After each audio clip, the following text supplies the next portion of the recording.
अहमदाबाद में हुए plane crash के दौरान गुजरात के पूर्व मुख्यमंत्री विजय रूपाणी की भी जो है वो डेथ हुई थी। उसको भी 1 साल हो रहा है और विजय रूपाणी का परिवार उसके बाद कभी मीडिया से बात नहीं की। आज हमारे साथ उनके बेटे हैं, उनसे बात करेंगे। ऋषभ भाई, 1 साल हो गया है, आपने अपने पिता को गंवाया है। गुजरात का एक जाना माना बड़ा चेहरा, पूर्व मुख्यमंत्री रहा चेहरा। 1 साल में क्या बदला ऋषभ रूपाणी के लिए और किस तरह से 1 साल रहा? हालांकि पिता को गंवाने का दुख कभी कम नहीं हो सकता, पर 1 साल में क्या बदला ऋषभ की जिंदगी में? सर्वप्रथम तो मैं ये 1 साल के पूर्ण होने पर मेरे पिताजी के साथ जो 270 के करीब जो दिवंगत आत्मा है उन सभी को श्रद्धांजलि अर्पण करता हूँ और उन सभी पीड़ित परिवारों से अपनी संवेदनाएं मैं साझा करता हूँ। तो जैसा कि आपने बताया कि एक पिता के खोने का दुख मतलब शब्दों में तो बयां नहीं कर सकते, परंतु मैं ये बता सकता हूं कि एक मार्गदर्शक, एक पथदर्शक और एक मेंटोर का लॉस जो है वो मेरे लिए और मेरे परिवार के लिए ये काफ़ी बड़ा है। और आई एम श्योर कि ये जो भावना है वो भारतीय जनता पार्टी के हजारों लाखों कार्यकर्ताओं की भी है।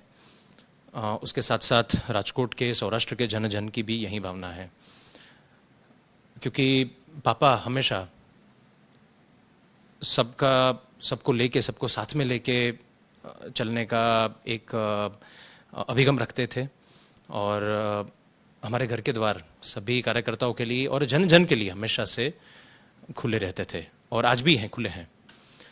तो अगर मैं एक वाक्य में अगर ये 1 साल का आपको सारांश देना चाहूँ तो वो ये है कि मतलब मुश्किल है एक पिता की छत्र छाया अगर एक पुत्र और परिवार के माथे से चली जाती हैं, किंतु उनके ही शब्दों में कहा जाए तो चरैवती चरैवती, और हमें शक्ति के साथ, और मुझे ये भी विश्वास है कि परिवार को, हम सबको शक्ति पापा ही प्रदान कर रहे हैं और बस हम अभी आगे ही बढ़ते रहना है।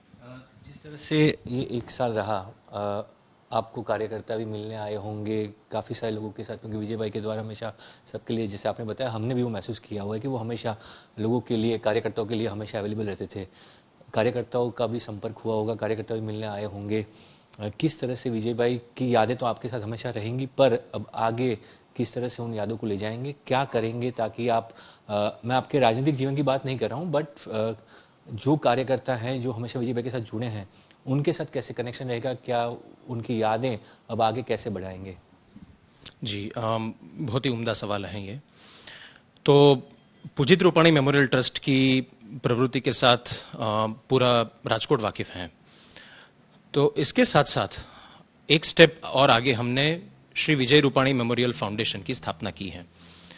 ये स्थापना का मुख्य हेतु ये है कि जो पापा के आदर्श हैं, उनके विचार, मूल्य हैं, उन्हें हमें अगली पीढ़ियों तक पहुंचाना है और जन जन तक अंत्योदय जो एक कंसेप्ट है पंडित दीनदयाल उपाध्याय जी के द्वारा, उसको फॉलो करते हुए हमें स्व केंद्रित नहीं सर्व केंद्रित एक अभिगम अपनाना है अभी। तो ये फाउंडेशन की एक्टिविटीज में youth centric, women centric, health और एजुकेशन सेंट्रिक हम एक्टिविटीज करने जा रहे हैं। और जैसे कि युवाओं के लिए करियर उनका कैसे आगे बढ़ें, अलग अलग एक्सपर्ट्स के द्वारा सेमिनार, शिष्यवृत्ति की सहाय की काफ़ी हम अभी घोषणा करेंगे। उसके साथ साथ महिलाओं के उत्थान के लिए भी हम कार्य करेंगे। और ये 1 वर्ष पूर्ण होने के ये अवसर पर आरोग्य क्षेत्र में हम 2 बड़े सेमिनार करने जा रहे हैं। एक 13 जून को जो शनिवार आता है, शाम को 5 से 7 राजकोट में प्रमुख स्वामी ऑडिटोरियम में किडनी के संबंधित विषयों पर एक seminar IM Indian medical association के संयुक्त उपक्रम में हम करने जा रहे हैं। और 14 जून रविवार को सुबह 9 से 12 राजकोट में न्यू एरा स्कूल में सर्वरोग निदान कैंप, जिसमें ऑर्थोपेडिक, स्किन के डॉक्टर्स, महिला रोग निष्णांत, बाल रोग निष्णांत, जनरल फिजिशियंस, ईएनटी सर्जन्स, ये सारे जो राजकोट के सौराष्ट्र के ख्यातनाम डॉक्टर्स हैं, उनके सहयोग से ये कैंप होगा। और इसमें चेकअप भी फ्री हैं, साथ साथ मेडिसिन भी रिकमेंडेड होगी, वो भी फ्री होंगी, और जो टेस्ट्स, लेबोरेटरी टेस्ट रिकमेंड होंगे वो भी फ्री हम हमारी तरफ से करेंगे। ये ट्रस्ट का तो आपने आइडिया बता दिया कि आप लोगों के बीच में रहेंगे, लोगों की स्वास्थ्य और उनको लेकर आप सब करेंगे, पर जो कार्यकर्ताओं की जो बातें हैं, क्योंकि जब पिछली बार मुझे याद है कि उनके बर्थडे के दिन भी आपने एक नोट बनाया था कार्यकर्ताओं के, आपने अनुभव साझा करने को बोला था कि कार्यकर्ता अपने एक्सपीरियंस आपके पिता के साथ के याद करें। तो उन चीज़ों को कैसे रखा जाएगा, किस तरह से, क्योंकि देखिए ये जो हादसा हुआ, परिवार पे दुख हुआ, उसके बाद अब उससे आगे कैसे बढ़ेंगे, किस तरह से परिवार आगे बढ़े, क्योंकि अब आप पहले यूएस में थे, अब वापस आए हैं, तो किस तरह से आप आगे बढ़ेंगे? तो जैसा कि आपने अभी बताया, हमें व्हाट्सएप के माध्यम से तो हमने एक नंबर साझा किया था, और ये व्हाट्सएप नंबर में हमने पापा की जो स्मृति हैं, क्योंकि उन्होंने अपने 50 साल के ये राजकीय और सामाजिक सफर में काफ़ी, मतलब हजारों लाखों कार्यकर्ताओं के साथ काम किया है, और सामान्य से सामान्य लोग तक वो पहुंचे हैं। तो उन सब की हमने स्मृति मंगाई थी कि आप पापा के साथ के कुछ प्रसंग हैं जो आपके यादगार रहे हों, वो हमारे साथ शेयर करिए। और वी गॉट ट्रिमेंडस रिस्पॉन्स।